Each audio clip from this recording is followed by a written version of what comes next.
Asthma வழக்கமான நோய் மற்றும் ஒவ்வொரு வகுப்பறையிலும் 3 குழந்தைகள் ஆஸ்மா நோயால் பாதிக்கப்பட்டிருப்பார்கள். ஆஸ்மா சுவாச குழாய்களை பாதிக்கும்.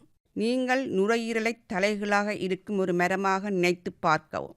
ஆஸ்மா சிறுகாற்று குழாய்களை பாதிக்கிறது, அதாவது மரத்தில் இருக்கும் சிறு கிளைகளைப் போல. சுவாச குழாயின் உட்புறம் அழற்சி ஏற்பட்டிருக்கும், அதாவது அந்த பகுதி கன்றி போய் புண்கள் இருக்கும் மற்றும் வீங்கியிருக்கும். அதனால் இந்த குழாய்கள் முறுக்கிக் கொள்ளும் மற்றும் உணர்திணர் மிக்கதாக மாறும், மேலும் எளிதில் பாதிக்கப்படும்.